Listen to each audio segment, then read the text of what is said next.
Hello दोस्तों, स्वागत है आपका मेरे एनएसटी इलेक्ट्रिकल चैनल्स के ऊपर।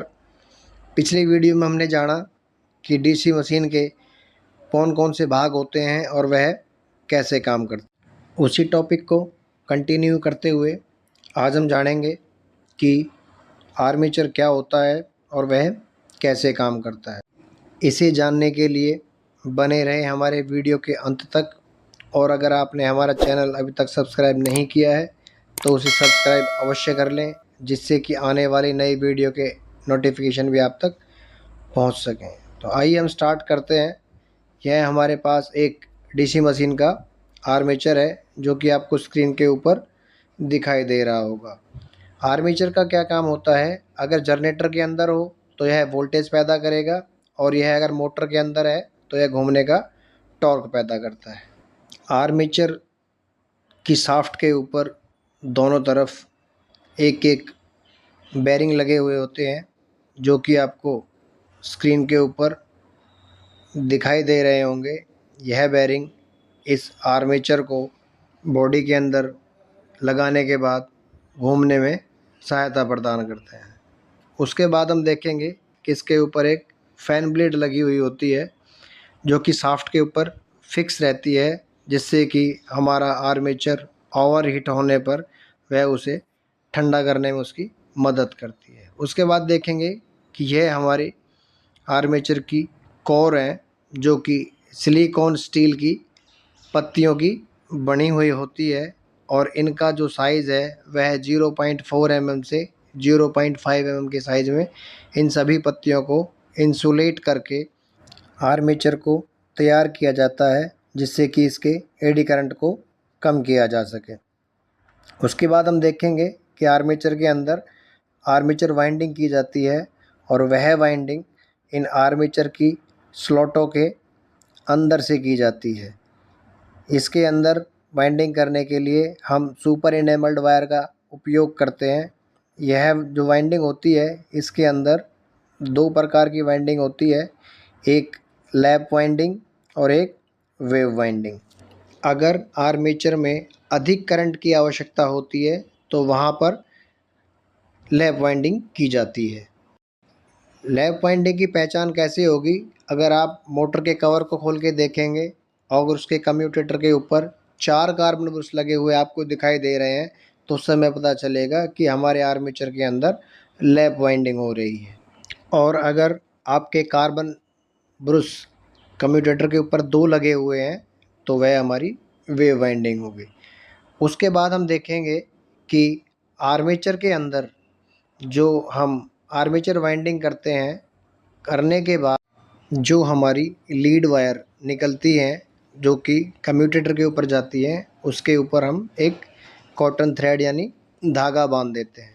उसके बाद हम कम्यूटेटर को समझेंगे कि यह हमारा कम्यूटेटर है, जो कि हाई ड्रॉन कार्बन से बना हुआ होता है, और इसके जो उभरे हुए भाग है इसको हम राइज़र कहते हैं। आर्मेचर वाइंडिंग से निकले हुए कनेक्शन लीड को इस राइज़र के साथ सोल्डरिंग किया जाता है, या अगर सोल्डरिंग नहीं करते हैं तो इसके राइज़र के अंदर कनेक्शन लीड को लगाकर उसको ऊपर से प्रेस करके उसके साथ जोड़ दिया जाता है। उसके बाद आप देखेंगे कि कम्यूटेटर के ऊपर ये बहुत सारे सेगमेंट बने हुए हैं, जो कि आपको स्क्रीन के ऊपर दिखाई दे रहे होंगे। अभी आप देखेंगे कि जो कम्यूटेटर के सेगमेंट हैं उनके बीच में आपको ब्लैक ब्लैक स्लॉट दिखाई दे रही होंगी। तो ये जो ब्लैक ब्लैक जो स्लॉट्स हैं, इनके अंदर हम माइका का उपयोग करते हैं, जिससे कि कम्यूटेटर के सेगमेंटों में इंसुलेशन बना रहे। अभी हम कम्यूटेटर के ऊपर बने हुए सेगमेंटों के बारे में जान लेते हैं कि इसके अंदर कितने सेगमेंट होते हैं। तो यह आर्मेचर के अंदर हो रही वाइंडिंग के ऊपर डिपेंड करता है। हम जानेंगे कि जितनी स्लॉट्स आर्मेचर के अंदर हैं और उतने ही सेगमेंट कम्यूटेटर के ऊपर बने हुए हैं, तो उसके अंदर सिंपलेक्स वाइंडिंग हो रही है। अगर जितने स्लॉट आर्मेचर के अंदर हैं उससे डबल सेगमेंट कम्यूटेटर के ऊपर है, तो उसमें ड्यूप्लेक्स वाइंडिंग हो रही है।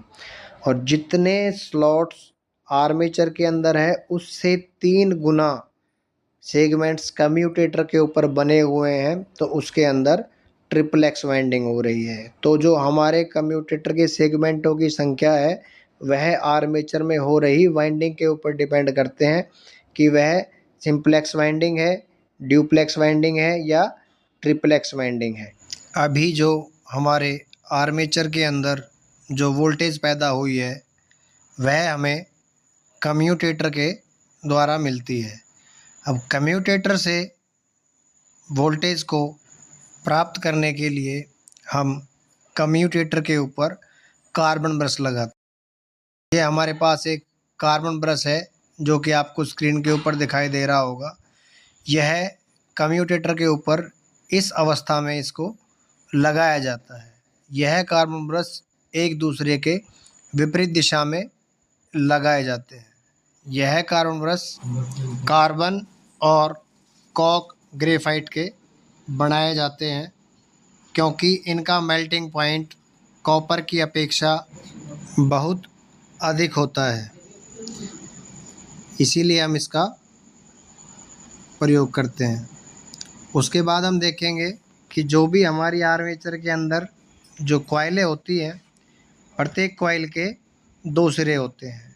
जब दोनों कॉइलों के दोनों सिरे पास लगे लगे सेगमेंटों के साथ, यानी 2 सेगमेंट एक दूसरे के साथ लगते हुए हैं, तो उन कनेक्शन लीड को दोनों साथ साथ के सेगमेंटों के अंदर लगाएंगे तो वह लैप वाइंडिंग कहलाएगी। और अगर उसी कॉइल के दोनों सिरों को कम्यूटेटर के एक दूसरे के विपरीत दिशा में लगाएंगे, यानी एक ऊपर की तरफ और एक बिल्कुल उसके विपरीत दिशा में हम लगाएंगे, तो वह हमारी लैप वाइंडिंग कहलाएगी। तो मुख्यतः ज़्यादातर आर्मेचर जो हमारे हैं वह वेव वाइंडिंग के अंदर बनाए जाते हैं। तो आज की वीडियो से हमने जाना कि आर्मेचर क्या होता है, कम्यूटेटर क्या होता है और वह कैसे काम करते हैं। अभी अगली वीडियो में हम जानेंगे कि ग्राउलर के द्वारा आर्मेचर के कौन कौन से टेस्ट किए जाते हैं। तो उम्मीद करते हैं हमारे द्वारा बनाई हुई यह वीडियो आपको पसंद आई होगी। तो वीडियो को ज़्यादा से ज़्यादा लाइक करें, कमेंट्स करें, शेयर करें और हमारे चैनल को सब्सक्राइब करना नहीं भूलें, जिससे कि आने वाले नई वीडियो की नोटिफिकेशन भी आप तक पहुंच सके। और इसी तरह बने रहें हमारे NST इलेक्ट्रिकल चैनल्स के साथ। वीडियो को देखने के लिए आपका बहुत बहुत धन्यवाद।